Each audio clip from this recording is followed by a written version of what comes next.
పరిశుద్ధ గ్రంథములో నుంచి కీర్తనల గ్రంథం 80వ కీర్తన చూడండి, 8వ వచనం, 8-9 వచనాలు. నీవు ఐగుప్తు నుండి ఒక ద్రాక్షవల్లి తెచ్చితివి, అన్యజనులు వెళ్ళగొట్టి దాన్ని నాటితివి,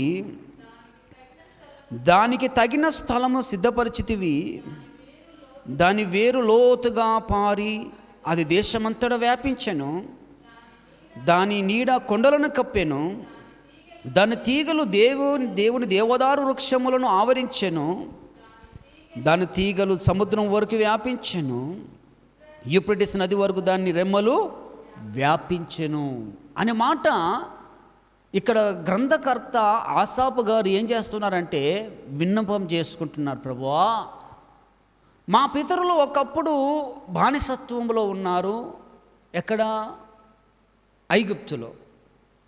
ఈ ఐగుప్తులో బానిసంగా ఉన్నప్పుడు నీ జాలి, నీ దయ, నీ కరుణ, నీ కటాక్షము వారి మీదకి దిగి వచ్చినందును బట్టి వారిని ఆ బానిసత్వములో నుంచి, ఆ చెరలో నుంచి వారిని తీసుకొని వచ్చి, ఇదిగో నీవు నియమించినటువంటి స్థలములో వారిని నాటినావు ప్రభా. నాటబడినటువంటి వారు, నాటబడినటువంటి ఆ ద్రాక్షవల్లి, ఆ ద్రాక్ష, ఆ చెట్టు నాటబడిన స్థలంలో నాటబడి అది ఏం చేయబడిందంటే యూఫ్రటీస్ నది వరకు వ్యాపించింది, సముద్రం వరకు వ్యాపించింది, తర్వాత దేవదారు వృక్షములను వరకు వ్యాపించింది, తర్వాత కొండలను వరకు వ్యాపించింది. ఇక్కడ ఈ గ్రంథకర్త ఏమని తెలియజేస్తున్నాడంటే నీ ముఖకాంతి వలనే మేము విడుదల పొందుతాము. ఈరోజు మనం నేర్చుకుంటున్నటువంటి అంశం, నీ ముఖకాంతి మా మీద ప్రకాశింపచేస్తేనే మాకు విడుదల, లేకపోతే విడుదల లేదయ్యా. మాకు ఈ విడుదల జరగాలి అంటే నీ ముఖకాంతి మాకు అవసరం. ఎందుకు అవసరం అంటే ఒకప్పుడు మా పితరులను ఐగుప్తులను తీసుకొచ్చి ఇశ్రాయేలు దేశం అంటే పాలు తేనెలు ప్రవహించు దేశమున నువ్వు నాటావు. నాటబడినటువంటి ఆ ఇశ్రాయేలీలు, యాకోబు వంశపు వారు, సంతానపు వారు నది నుంచి సముద్రము నుంచి దేవదారు మ్రాను నుంచి కొండలకు వరకు వ్యాపించారు. వారు విస్తారంగా ఫలించారు, సస్యశ్యామలుగా జీవించారు. ఎదిగిన తరువాత నిన్ను మరిచారు. ఫలించిన తరువాత నిన్ను మరిచారయ్యా. నీవు ఏదైతే చెయ్యొద్దని చెప్పావో అప్పుడు చేయడం ప్రారంభించబడింటారు. నీకు ఏదైతే అసహాయమో అదే చేయడానికి వారు పూనుకున్నారు. నీవు తీసుకొచ్చినప్పుడు బాగానే ఉన్నారు, నువ్వు నాటినప్పుడు బాగానే ఉన్నారు, నాటి ఫలిస్తున్నప్పుడు మంచిగా ఉన్నారు. అది నది, సముద్రము, దేవదారు మ్రాను, కొండలను కప్పేంత వరకు, ఫలించేంత వరకు బాగానే ఉన్నారు.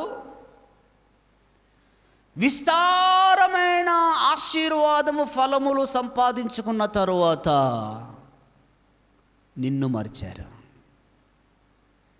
సృష్టికర్తమైన దేవుడా, నిన్ను మరిచి సృష్టిలో చేయబడిన వాటిని పూజించడం స్టార్ట్ చేశారు. నువ్వు తయారు చేసిన వస్తువులను పూజించడం స్టార్ట్ చేశాడు నిన్ను బదులు. అప్పుడు తండ్రి యొక్క ముఖకాంతి వారి మీద ప్రకాశించినన్ని రోజులు ఫలించడం స్టార్ట్ చేశారు. గట్టిగా చప్పట్లు కొట్టాలా. దేవుని యొక్క ముఖకాంతి వారి మీద ప్రకాశించినన్ని రోజులు ఫలించారు. ఎప్పుడైతే వారు చెయ్యరాని పనులు చేయడం ప్రారంభించబడ్డారో దేవుని ముఖకాంతి వారి మీద నుంచి పక్కకు తొలగింది. దేవుని యొక్క ముఖకాంతి వారిని, దేవుని మహిమ, దేవుని ముఖకాంతి వారి నుంచి పక్కకు తోలడం వలన దుష్టుడైన అపవాది వచ్చి ఈ సస్యశ్యామలుగా జీవిస్తున్నటువంటి ఈ ప్రజలను సగము అంటే దక్షిణ రాజ్యం అనేటువంటి యూద జనాంగాన్ని బబులోనికి తీసుకొని వెళ్ళారు. ఉత్తర రాజ్యముగా జీవిస్తున్నటువంటి ఇశ్రాయేలును అషూర్ రాజ్య సామ్రాజ్యం తీసుకొని వెళ్ళారు. ఇప్పుడు అది ఏమైపోయింది తెలిసిన? పాడుదిబ్బగా మార్చబడింది. పాలు తేనెలు ప్రవహించు దేశం, పాలు తేనెలు ప్రవహించు సస్యశ్యామలుగా ఉన్న దేశం, స్థలం ఈరోజు పాడుదిబ్బగా మలచబడింది. అంటే కారణం ఏంటో తెలిసిన? దేవుని ముఖకాంతి వారి మీద ప్రకాశించడం ఆగిపోయింది. దేవుడి ముఖకాంతి ఎప్పుడైతే ప్రకాశించడం ఆగిపోయిందో, ఈ రెండు గ్రూపులుగా ఉన్న వారందరూ కూడా శత్రు సామ్రాజ్యాల్లోనికి వెళ్ళిపోయారు. ఇటు వీరు బబులోను దేశంలో అణచబడుతున్నారు, యూదా జనాంగము, దక్షిణ జనాంగము. ఈ ఉత్తర జనాంగము అషూరు రాజు చేతుల్లోనికి వెళ్ళిపోయి బానిసత్వంలో చెరలోనికి భయంకరమైన పరిస్థితులు అనుభవించబడుతున్నారు. వీరు దేవుడు చిత్త ప్రకారం నాటినటువంటి యెరూషలేము ఇశ్రాయేలు దేశమంతా కూడా భయంకరమైనటువంటి పాడుదిబ్బగా మారిపోయి ఆ పరిస్థితి ఎడారిలాగా మారిపోయింది. ప్రియమైన దేవుని బిడ్డలారా, దీనికి కారణం తెలుసా? కొడుకు చేస్తున్నటువంటి పని తండ్రి చూసి ఏం చేయాలట? సంతోషించాలి. కుమార్తె చేస్తున్నటువంటి పని తల్లి చూసి ఏం చేయాలట? సంతోషించాలి. అంటే పిల్లలు తల్లిదండ్రుల ఎడల సంతోషము లేకుండా పనులు చేస్తున్నారంటే తండ్రి కటాక్షము, తల్లి కటాక్షము, కరుణ, దయ, దాక్షిణ్యము ఆ పిల్లల నుంచి తొలగిపోతాయి.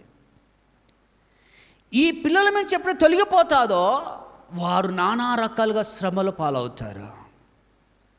అందుకే తండ్రిని తల్లిని ఎప్పుడైతే ఈ పిల్లలు సంతోషపరుస్తారో తండ్రికి ఉన్నటువంటి సమస్తము పిల్లలకు ఏమేమి కావాలో అన్నీ సమకూరుస్తాడు. ఇప్పుడు పరమ తండ్రి ఐగుప్తులో ఉన్నటువంటి ప్రజలను తీసుకొచ్చి ద్రాక్షవల్లి వలె వారిని పెంచి పెద్ద చేశాడు.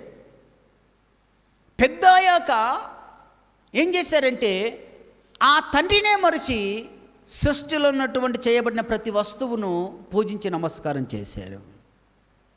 తండ్రికి బాధ అనిపించి తన ముఖము కాంతి పక్కకు తిప్పుకున్నాడు. చెల్లా చెదరైపోయారా. తరువాత ఈ ఆసాబు గారు ఏం చేస్తున్నారంటే మరలా విలాపం చేస్తూ, తండ్రి మమ్మలను కరుణించి కటాక్షించి ఈ భయంకరమైనటువంటి పరిస్థితుల్లో ఉన్న మేము మరలా నువ్వు నాటినటువంటి స్థలంలో నాటింపచేయి ప్రభువా. ఒకప్పుడు మేము ఇలా ఉంటిమయ్యా, ద్రాక్షవల్లి వలె ఫలించాం మేము. అందుకని కడుపు నిండా తిన్న తర్వాత ఏం చేస్తారట? చెప్పండి అందరూ కలిసి. ఒక యవనస్తుడు ఉద్యోగం కొరకు వచ్చాడంట సేవకుని దగ్గరికి. ఉద్యోగం కావాలని ప్రార్థన చేసుకోవడానికి తరచుగా వచ్చి ఉద్యోగం కొరకు ప్రార్థనే కాదు, మందిరంలో పనులన్నీ బాధ్యత వేసుకొని భుజాలను వేసుకొని అన్నీ చేసుకుంటూ పోయాడంట. పాపం సేవకునికి జాలి అనిపించి, ప్రభువా ఈ కుమారుడు చాలా అన్ని పనులు నమ్మకంగా ఉంటున్నాడు, ఒక ఉద్యోగం ఇవ్వవా ప్రభా అని సేవకుడు తండ్రిని అడిగినాడంట. తండ్రిని అడిగితే తండ్రి ఏం చేశాడట? కుమారుడికి చక్కటి ఉద్యోగం ఇచ్చాడంట. దేవుని మహిమ కలుగును గాక. చక్కటి ఉద్యోగం ఇచ్చిండట. ఉద్యోగం వచ్చిన మరో వారం వచ్చాడంట, రెండో వారం వచ్చాడంట. ఇక మూడో వారం నుంచి బిజీ షెడ్యూల్. ఇక మందిరానికి వస్తలేడు, బాధ్యతలు ఎక్కువైపోయాయి. బిజినెస్ అంటే ఆ డ్యూటీ పనులన్నీ ఎక్కువైపోయాయి, మందిరానికి వస్తలేడు. అప్పుడేమో సేవకునే బలవంతం చేసి ఈ పని చేస్తా, ఆ పని చేస్తా, ఈ పని చేస్తా అన్నవాడు ఇప్పుడు సేవకుడు ఫోన్ చేస్తే స్విచ్ ఆఫ్. అర్థమైంది మాట. అంటే ఫలించిన తర్వాత సేవకుడు లేడు, ఫలించిన తర్వాత మందిరం లేదు, ఫలించిన తర్వాత దైవారాధన లేదు, ప్రార్థన లేదు, ఆరాధన లేదు, ఎప్పుడు పని. చూసి ఒక్కసారి ఆ పనివాడు ఒక్కసారి దెబ్బకొచ్చాడు, పట్టబడ్డాడు. ఏం చేయబడ్డాడు? ఉద్యోగం పోయింది. మళ్ళీ ఎక్కడి ఊరికి వచ్చాడు? మళ్ళీ ఎక్కడికి వచ్చాడు సమయాలు గారు? ఎక్కడికి వచ్చాడు? స్విచ్ ఆఫ్ వచ్చినటువంటి ఈ పరిస్థితి ముఖం నాలుగు వేసుకొని ఆ మూల కూర్చొని అది 1000 మంది కాబట్టి మూల కూర్చొని కనబడకుండా కూర్చుంటే నువ్వు ఎక్కడ కూర్చున్న తండ్రికి కనబడతావు. దేవునికి మహిమ కలుగును గాక. నువ్వు ఎక్కడ కూర్చున్న నీ ఆత్మీయ సేవకునికి కనబడతావు. కుమారుడా అన్ని కోల్పోయి వచ్చావా? అవునయ్యా. అందుకనే ఉన్న దాంట్లో నమ్మకంగా ఉంటే నిన్ను అనేక అంచెలంచెలుగా నిన్ను ఆశీర్వదిస్తాడు. ఏదో కొద్ది గొప్ప రావడంతో అన్నీ మానేసుకుంటే అన్నీ డిస్ట్రాయ్ అయిపోతాయి. నీకు కంచెగా చూడండి, యోబు గ్రంథంలో 1వ అధ్యాయములో అక్కడ ఏమి రాయబడిందంటే, అపవాది పలుమార్లు యోబును డిస్టర్బ్ చేయాలని, యోబు కుటుంబాన్ని, ఆయన ఆస్తిని, ఆయన యావదస్తులంతా కూడా డిస్టర్బ్ చేయాలని అపవాది తలంచి ఎప్పుడు వెళ్దామని ప్రయత్నం చేసినా దేవుడు తన ఇంటికి, తన యావదస్తుకి, తన జీవితానికి ఒక కంచె వేశాడంట. ఏం వేశాడట? కంచె వేశాడంట. దుష్టుడు అపవాది పోకుండా ఒక కంచె వేశాడంట. ఎందుకు వేశారు కంచె? మరి ఆ భద్రత ఎందుకు ఇచ్చాడు యోబు కంటే, ఆయన భూ సంబంధమైన వాటి దానికంటే పర సంబంధమైన దేవుని కొరకు ఎక్కువ సమయం ఇచ్చాడు, ఖర్చు చేశాడు. గట్టిగా చప్పట్లు కొట్టాలా? హల్లెలూయా కదా. ఆ అధ్యాయంలో 1వ అధ్యాయంలో మనకు రాయబడింది ఆ మాట. వేకువని లేచి దేవుణ్ణి సంతోషపరిచేవాడు. నెంబర్ 1, వేకువని లేచి పరమ తండ్రిని సంతోషపరిచేవాడు, పరమ తండ్రిని ఆనందింపజేసేవాడు. కాబట్టి అతని జీవితము, అతని కుటుంబము, ఆయన యావదేశం అంతా కూడా తూర్పు దేశంలో గొప్ప స్థితిలో ఎదిగిపోయాడు. ఈరోజు నువ్వు నీ పరమ తండ్రిని నువ్వు సంతోషపరుస్తున్నావా? దేవుడు ఈరోజు నీతో మాట్లాడుతున్న మాట, ఈ మాట వింటున్న నీతో మాట్లాడుతున్న మాట, నిన్ను నిర్మించి, తల్లి గర్భంలో నిన్ను నిర్మించి నిన్ను ఈ స్థితిలోని తీసుకొచ్చి ఆశీర్వదించితే ఆ తండ్రి అయిన దేవుణ్ణి నీ జీవితం ద్వారా తండ్రికి సంతోషం కలిగిస్తుంటున్నావా? నీ జీవితం ద్వారా పరమ తండ్రికి అయిన దేవునికి నువ్వు సంతోషం కల్పించే బిడ్డవైతే ఏ శత్రువు నిన్ను ఏమొట్టలేడు. దేవుడు ఒక్కసారి నీ జీవితానికి ఆయన గిరిగిస్తే, దేవుడు నీకు ప్రొటెక్షన్ ఇస్తే, ఏ ప్రణాళికలు, ఏ తెగులు, ఏ భూ సంబంధమైనటువంటి, ఏ దుష్ట సంబంధమైనటువంటి ప్రణాళికలు ఆ కంచె దాటి నీలోనికి రాకుండా కాపాడబడతారు. మీరు గట్టిగా చప్పట్లు కొట్టాలి.